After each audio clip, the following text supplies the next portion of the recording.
हमारी लाइफ में बहुत सारी चीज़ें काफ़ी सेक्रेड दर्जा रखती हैं, जैसे कारोबार और एजुकेशन और नेकी के काम, सोशल वर्क, इबादत। ये जो काम है चंद जिनका अभी मैंने ज़िक्र किया है, अगर ये किसी बीमारी के इलाज पे फोकियत ले जाएं तो बीमारी का इलाज नहीं होगा, क्योंकि हमारी ज़िंदगी में बीमारी जैसी चीज़ जैसे एडिक्शन, अल्कोहलिज्म, डायबिटीज़, दिल की बीमारी, हमारे ज़िंदगी में बीमारी जैसी चीज़ एकदम सरफेस पे आ जाती है कि मुझे अटेंशन दो, और हम उसको नीचे भेजना चाहते हैं, कारपेट के नीचे। और इससे काम नहीं बनता। काम बनता है जब हम इसे सबसे अहम चीज़ समझ लें, वाइल्डली इम्पॉर्टेंट गोल। वाइल्डली इम्पॉर्टेंट गोल कि हमें सबको आधी रात को भी जगा के को पूछे कि आजकल आपकी ज़िंदगी में वाइल्डली इम्पॉर्टेंट गोल क्या है, तो आपको पता होना चाहिए।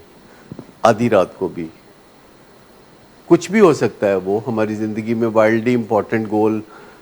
इकोनॉमिक्स हो सकती है, हमारी मुआशियात हो सकती है, और हम हो सकता है उस तरफ तवज्जो ही ना दे रहे हो।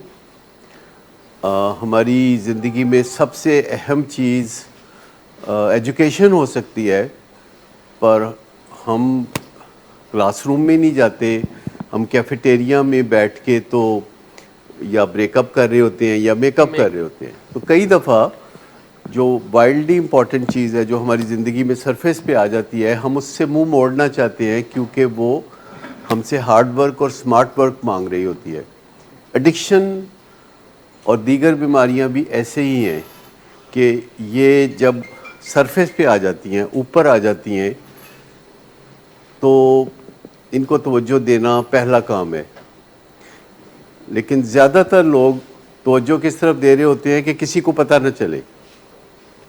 ज़्यादातर लोग इधर तवज्जो दे रहे होते हैं कि इस बात का किसी को पता ना चले कि हमारे घर में एडिक्शन है, और इस बात का भी किसी को पता न चले कि हम इलाज की जद्दोजहद में हैं।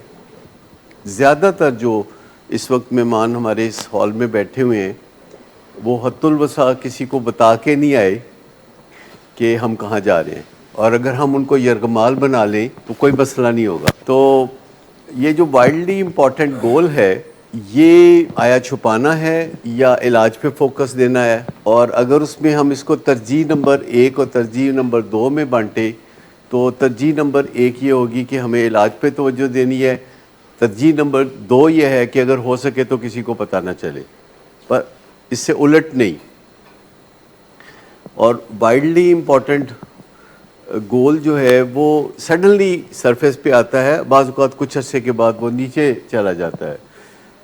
जैसे अगर आप सोचें कि एक एयरपोर्ट है जिस पे जहाज़ आ रहे हैं और जा रहे हैं, और ये तांता बंधा रहता है जहाज़ों का कि कोई आ रहे हैं कोई जा रहे हैं जहाज़। तो जो ट्रैफिक कंट्रोलर है एयरपोर्ट के अंदर, एक रूम होता है जिसे ट्रैफिक कंट्रोल कहते हैं, वहाँ जो ट्रैफिक कंट्रोलर है उसकी ज़िंदगी में अगर ये असूल ना हुआ कि वाइल्डली इम्पॉर्टेंट गोल क्या हुआ, तो बहुत नुकसान हो जाएगा। उसे पता होता है कि कब किसी जहाज़ को तवज्जो देनी है।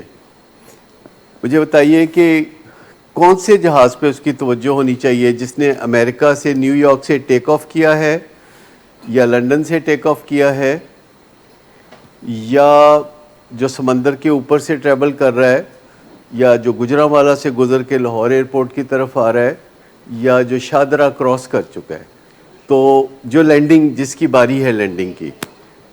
लेकिन अगर अमेरिका से जहाज़ जो आ रहा है टेक ऑफ करके, अगर उसमें प्रेसिडेंट ऑफ अमेरिका हो, फिर भी हम इस तरजीह को नहीं बदल सकते। क्या फिर तरजीह को बदल सकते हैं? अगर प्रेसिडेंट ऑफ अमेरिका उसमें हो तो हम कहें कि ये तो शदरे वाले जहाज़ में तो रशीद, परवेज़ और सलीम बैठे हैं, और उस जहाज़ में जो अमेरिका से आ रहा है उसके अंदर तो प्रेसिडेंट ऑफ अमेरिका बैठा है। तो इससे कोई फ़र्क नहीं पड़ता कि एजुकेशन, इबादत, सोशल वर्क, कारोबार, कितनी भी मुक़द्दस चीज़ें हैं, लेकिन अगर सरफेस पे एडिक्शन आ गई है तो हमें इसकी तरफ तवज्जो देनी है। और हमें इधर भी तवज्जो नहीं देनी कि किसी को पता ना चल जाए, क्योंकि इसके साथ स्टिग्मा अटैच्ड है। हर बीमारी के साथ थोड़ा बहुत स्टिग्मा अटैच्ड होता है। लोग आमतौर पे दांतों के डॉक्टर पे जाते हैं तो इस बात को खुफिया रख के जाते हैं। लोग डायबिटीज़ के इलाज के लिए जाते हैं तो इस बात को वो खुफिया रखना चाहते हैं कि उनको डायबिटीज़ हो गई है, क्योंकि हम अपने बारे में ये नहीं सोचना चाहते कि अब हम पहले की निस्बत कुछ नक्सज़दा हैं। ऐसे सोचते हैं हम कि हमारे अंदर कोई दूसरे इंसानों की निस्बत कमी या कमज़ोरी है, और लोग महफ़िलों में कभी ये कह के स्वीट डिश से इनकार नहीं करते कि मुझे डायबिटीज़ है।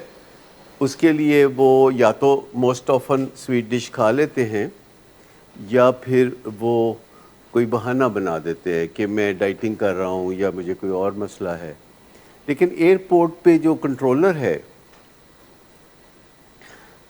अगर उसको पता चले कि एक जहाज़ लैंड करने वाला है और वो शादरा से एयरपोर्ट की तरफ आ रहा है, और उस दौरान उसकी बीवी का फ़ोन आ जाए और वो कहे कि आज की पकाना है, तो उसकी मुश्किलात कितनी बड़ी हो सकती हैं ये आप अंदाज़ा कर सकते हैं। अगर उसको पता हो कि ये जितनी देर में मैंने बताना है कि आज क्या पकाना है, इतनी देर में जहाज़ क्रैश हो जाएगा, तो फिर वो बीवी की बात नहीं सुनेगा। वो फ़ोन को किनारे पे करके तो सीधा अपने काम की तरफ तवज्जो देगा। और अगर उस वक्त कोई आके तो पूछे उस एयरपोर्ट कंट्रोलर से कि मेरे दिन कितने ने, जहाज़ क्रैश कर जाएगा, और वो हम चाहते हैं कि कभी भी ना करे।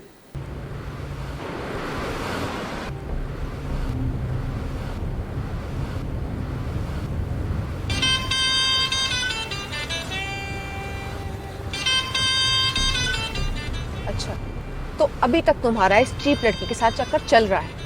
तुम कौन होती हो मुझे पूछने वाली? ओके, और तुम इन घटिया लड़कियों के साथ गुलछर्रे उड़ाते फिरो, तो मैं चुप बैठूं?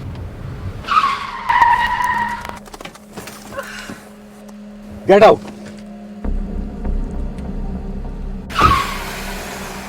शराब नोशी की वजह किरदार की खराबी नहीं, मूड की खराबी है। शराब नोशी कभी भी नशे की बीमारी में बदल सकती है। नशे की बीमारी हर स्टेज पर काबिले इलाज है।